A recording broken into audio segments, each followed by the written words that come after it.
हे दोस्तों, स्वागत है आप सभी का परफेक्ट इंस्टीट्यूट में।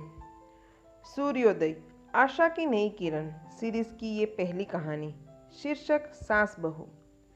छोटा सा परिवार, केवल रवि, उनकी पत्नी किरण, उनका बेटा भार्गव और बेटी आशा, जिसमें बेटी की शादी हो गई और ससुराल में बहुत खुश थी। सास ससुर के साथ रहती, घर की देखभाल करती और उनकी सेवा करती। रवि खुद बहुत ही अध्ययनशील और व्यवहारिक व्यक्ति थे। समाज में उनकी इतनी अच्छी प्रतिष्ठा थी। किरण ने केवल 8 किताबें पास की और स्वभाव से काफ़ी भोली थी, लेकिन घर को अच्छी तरह से संभाल रखा था। बेटे की शादी की बात चल रही थी। रवि चाहते थे कि अगर भार्गव बहुत शिक्षित है तो बहू भी वैसी ही शिक्षित और नौकरी करने वाली होनी चाहिए, ताकि भविष्य में बेटे को अकेला ना खड़ा होना पड़े, हमेशा अपने जीवन साथी का सहयोग मिलता रहे। रवि की इच्छा पूरी हुई। भार्गव के लिए उनके दोस्त जयंती ने उन्हें एक लड़की दिखाई, जो जयंती के साले की लड़की थी। नाम था अपेक्षा। अपेक्षा में घर और नौकरी को संभालने के हर संकेत को दिखाया। रवि बहुत खुश थे। भार्गव के लिए ऐसी ही लड़की चाहिए थी। जयंती ने सारी जिम्मेदारियां ली और दोनों परिवारों के बीच मुलाकात की व्यवस्था की। भार्गव और अपेक्षा ने भी एक दूसरे को पसंद किया। धूमधाम से शादी हुई। शादी के लगभग 1 महीने बाद अपेक्षा ने नौकरी में तबादला करवाकर अपने ससुराल में आके रहने लगी। सभी बहुत खुश थे, लेकिन कहा जाता है कि हर कोई ऐसे पारिवारिक सुख को अच्छी नज़र से नहीं देख सकता है। भोली सास किरण को अक्सर यह सुनना पड़ता था कि अगर बहू के पास नौकरी है तो घर का काम तो तुम्हें ही करना पड़ेगा। अगर बहू की सैलरी पानी है तो काम तो करना ही पड़ेगा। समाज के इतने कठोर शब्दों को सुनना पड़ता था। इस बात को लेकर किरण अक्सर गुस्से के रूप में अपेक्षा को खरी खोटी सुनाया करती थी। रवि की खुशी को जैसे काला दाग लग गया। परिवार के सदस्यों में भी धीमा जहर फैल गया। लगभग 4 वर्षों तक एक साथ रहने के बाद बेटा दैनिक नोकझोंक से उब गया और अलग रहने चला गया। रवि तो जैसे पूरी तरह टूट चुका। उसने कभी सपने में भी नहीं सोचा था कि यह स्थिति उसके सामने आएगी। अलग होने के बाद अपेक्षा सास ससुर के साथ काम से ही बात करती और आना जाना भी ज़्यादा नहीं होता, लेकिन हमेशा मुस्कुराते चेहरे के साथ मिलती।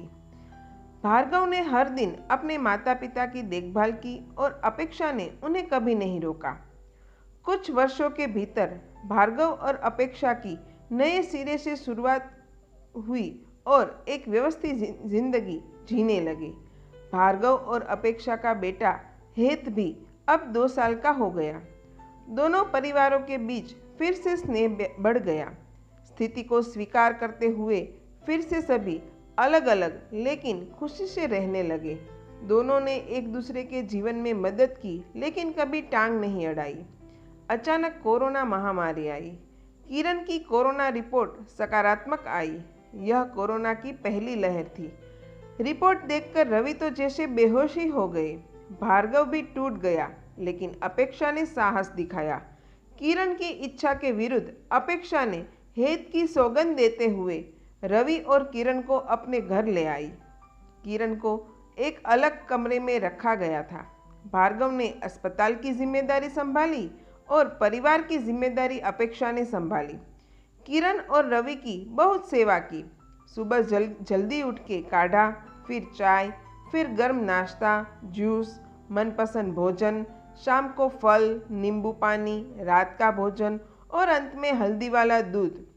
साथ ही समय समय पर दवाएं भी। हेत की जिम्मेदारी, अपनी नौकरी और अन्य घरेलू कामों के साथ साथ अपेक्षा ने लगभग 15 दिनों तक ये सब संभाला। अपेक्षा ने किरण को इन 15 दिनों में दौड़ता कर दिया। 15 दिन बाद जब किरण कमरे से बाहर आई तो वह अपेक्षा से गले लगकर पछतावे के साथ बहुत रोई। अपेक्षा को भी माँ का प्यार मिला। उनकी आंखों से भी आंसू निकल आए। दोनों के पास बोलने के लिए कोई शब्द नहीं थे, केवल आंखें आंसुओं से बातें कर रही थी। अलग होते हुए भी वह एक बने, उसका अपने ही अपने रहे। भार्गव और अपेक्षा अभी भी अलग रहते हैं, लेकिन केवल घर से। दिल से रवि का परिवार फिर से एक हो गया।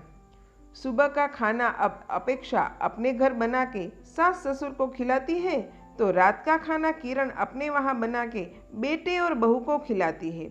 रवि और किरण पुराने जमाने के आदी है, तो भार्गव और अपेक्षा आधुनिक तरीके से जीते हैं। पर दोनों कोरोना के कारण फिर से एक हो गए, भले ही वह एक ही घर में नहीं रहते हैं। कोरोना परिवार की भावनाओं को अलग नहीं कर पाया। आखिर में तो कोरोना पे संबंधों की जीत हुई।